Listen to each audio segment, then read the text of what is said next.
Thank you.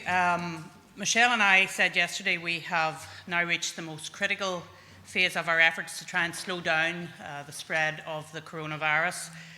Last night the Prime Minister reluctantly had to announce some of the harshest restrictions on people's movement that any government could make. And in order to relieve the pressure on our hospitals and to reduce the potential for the spread of coronavirus, people are being asked only for the following very limited purposes: shopping for basic necessities as infrequently as possible, for exercise each day on your own or with members of your household while staying at least 6 feet apart from others, any medical need to provide care or to help a vulnerable person, and travelling to and from work, but only where the work you do is absolutely necessary and cannot be done from home.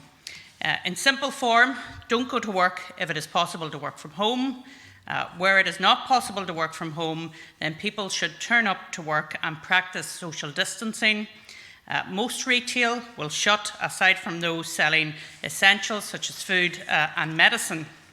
Now, emergency legislation has been passed in the Assembly today through a legislative consent motion to enable the Executive and other administrations to legally enforce social distancing in cities, towns and rural communities. But they shouldn't need that legislation if they're heeding the advice that's been given to them. Police, however, may have to be deployed to break up gatherings of more than 2 people and indeed other unsafe practices. And of course, these are powers that none of us want to exercise, but members of the public can, of course, play their part by avoiding such situations.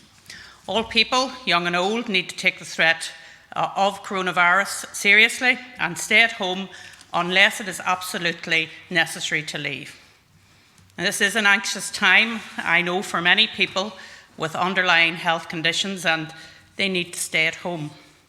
It's also a worrying time for many employers, some of whom have had to take the very difficult decision to close their businesses temporarily. We are now in a position where only certain categories of businesses should be operating. We have now produced our list of what we believe are essential retail services, which Michelle will go into more detail on. We are also looking at further defining what essential business means for the construction and manufacturing sectors. Everybody needs to be sensible and follow the public health advice, and employees also need to act sensibly and immediately self-isolate for at least 14 days if they or a member of their household is exhibiting the symptoms of COVID-19. That is a high temperature, a persistent cough, to stop the potential spread of the virus, because the challenge we face in slowing the progression of coronavirus is immense, but it is not impossible. We have the capacity to do it. It means accepting that life for now is not going to be the same as it has been. We're all going to have to make sacrifices and limit our interaction with others by staying at home. And that will require self-discipline, it'll require patience, self-sacrifice, and a genuine community spirit as we adapt to our new temporary, and it will be temporary, way of life.